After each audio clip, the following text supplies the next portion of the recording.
இருக்கு. இந்த சமயத்துல ஹனுமார் எல்லாத்தையும் கட்டு இருக்காராம். சிம்சுபா விருட்சத்தினுடைய நுனிக்கடையில உட்கார்ந்து தேவியோ கடையில கட்டி கேத்திரம் பண்ணி விட்டாள்.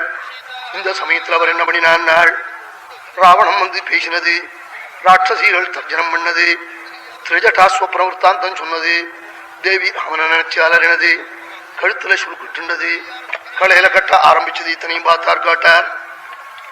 அப்போ ஹனுமார் யோசிச்சாரா, ஒரு சர்க்கம் யோசிச்சாள்.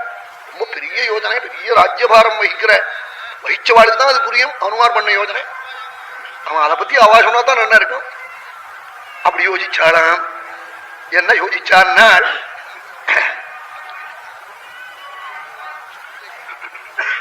இத்தனையும் கேட்டார். கேட்டுவிட்டு என்ன பண்ணினான் ஹனுமார். அப்போ ஹனுமாருக்கு இப்போ சீதைட்டு போய் எப்படி பேசுறது, ராட்சசனா போய் பேசுறதா, ராட்சசமான பாஷையில பேசுறதா, மனுஷனாக போய் பேசுறதா என்று யோசிச்சார். எப்படி போனாலும் என்ன நினைப்பல் தெரியுமா, சயேவாயம் ஹி ராவணா ராவணம் மன்யமானாஸ சீதா பீதா பவிஷ்யதி. என்ன ராவணனை தீர்மானம் பண்ணி விடுவாள். யதி வாச்சம் பிரதாஸ்யாமி த்விஜாதிரிவ சம்ஸ்கிருதம். சம்ஸ்கிருத பாஷையில நான் பேசினேனேயானால் நிச்சயம் ராவணன் நினைப்பள். குரங்காக போனாலும் காமரூபி ராவணன், குரங்கா வந்துட்டான்னு சொல்லுவள். எந்த ராவணன் ராட்சச ஜாத்தியா போனா கட்டாயம் சந்தேகப்படுவள். எப்படி பேசினாலும் அவள் சந்தேகப்படுவள். ஆனா அப்போ மகாத்மாவான ஹனுமார் பேசினாலும் ஆபத்து, பேசாத போனாலும் ஆபத்துன்னாள். பேசாமல் எப்படி போறதுன்னார். ஒண்ணு பண்ணிவிடுவான்னு நினைச்சாரா. இங்கிருந்து ஓடி போய் இக்கரைக்கு வந்து ராவனை போய் பார்த்து பிரசவன பருவத்துல கண்டேன் சீதையேன்னு சொல்லிவிடுவோம் நினைச்சாராம். ஆமா, கண்டையே என்ன பண்ணிட்டு இருக்க ஆள் சீதைன்னு காட்டா. நாம் வரபோதே எனக்குமா சுருக்கெல்லாம் போட்டுண்டாயிடுது அப்படி சொல்லலாம் இல்லையா. அப்படி சொன்னா ரொம்ப அசடு. அவன் முட்டாள்.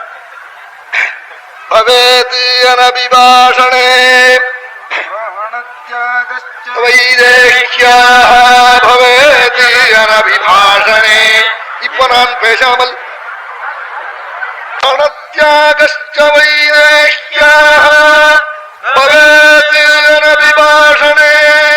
ஹனுமார் பலவிதமா யோசிக்கிறார். இப்ப பேசாம ராமனிடத்துல போய் திடீரென ஓடி போய் கண்டேன் சீதையை, நீங்க பார்க்க சொன்னேன் பார்த்துட்டேன் சொல்லி என்ன பண்ணிட்டு இருக்காள் சீதை, எங்க இருக்காள்னு கேட்டால் அங்கேயில இருக்காள். கழுத்துல சுருக்கிட்டு கலையில கட்டிட்டு இருந்தாள். நான் வரபோதே கட்டிக்க ஆரம்பிச்சுட்டாள் சொன்னான். இது ரொம்ப அசட்டு தூதன் பண்ற காரியம். அப்படி போய் சொல்லப்படாது. இப்படிப்பட்ட தூதன் எப்படி பண்ணுவான். பூதாஷ்டார்த்தா விபத்மினஷ்யந்தி தேசகால விரோதிதாः விக்லபம் தூதமாசாத்ய தமஹ சூர்யோதயே யதா. ஆமா, இப்படிப்பட்ட அசட்டு தூதனை அசட்டு மந்திரி அசல் தேசத்துக்கு அனுப்பிச்சா ஆமா நம்மூர் பேரை ஏதாவது கெடுத்துட்டு வந்துடுவான். அப்புறம் 200 வருஷத்துக்கு நம்ம ஊரை தரித்திரனா நினைச்சு விடுவான். அப்படி பண்ணி விடுவான். ரொம்ப தீரனா இருக்கிறவன் போகணும். அவன் நமக்கு தூத்தனா போறவன் கீழே நடந்த காரியத்தை கூட கெடுத்து விடுவான். அவன் இப்ப இது மாதிரி ஒரு வந்துட்டாங்க. சீதை ஜீவனை விட்டு விடுவாள். ஜீவனை விட்டா எத்தனை பாடுபட்டு வாலியை வசம் பண்ணி சுக்ரீவனுக்கு கொடுத்த ராஜ்யம் அவன் எல்லாம் போயிடும். சுக்ரீவன் ஜீவனை விட்டு விடுவான், சுவாமி ஜீவனை விட்டு விடுவாள், அயோத்தி போயிடும். கீழே நடந்த காரியத்தை கூட கெடுத்து விடுவான் அசட்டு தூதன். பூதாஷ்டார்த்தா வினஷ்யந்தி தேசகால விரோதிதாः விக்லபம் தூதமாசாத்ய தமஹ சூர்யோதயே யதா. விக்லபரான தூதன், புத்தி இல்லாத தூதன், தீர்க்க தரிசனம் இல்லாத தூதன் அர்த்தம் விக்லபம்னா. அப்படிப்பட்ட தூதனை அந்நிய தேசத்துக்கு சத்ரு தேசத்துக்கு போ சொன்னா என்ன ஆகும் தெரியுமா. கீழே நம்ம ஊர்ல நடந்த காரியத்தை கூட கெடுத்துட்டு வந்துடுவான். அவன் அனுப்புறதுக்கு முன்னாடியே அவன் அனுப்பப்படாதுன்னு, அனுப்பிச்சதுக்கு அப்புறம் அனுப்பிவிட்டோமே நாங்க.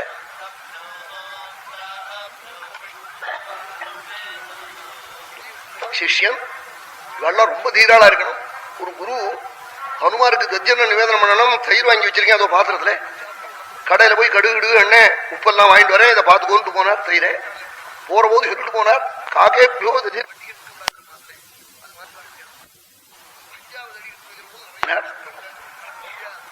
எப்படி பேசினாலும் கவலைப்படுவள். ஆனா ஒண்ணு மட்டும், நம்ம உருவத்தை காட்டாம சப்தத்தை மட்டும் அவ காதல விழ முடியா பண்ணணும். இப்போ தேவி மறிச்சு போட்டாலேயான ராமன் மறிச்சு போடுவாள், லட்சுமணன் போடுவாள், சுக்ரீவன் போடுவன், அயோத்தி போயிடும்.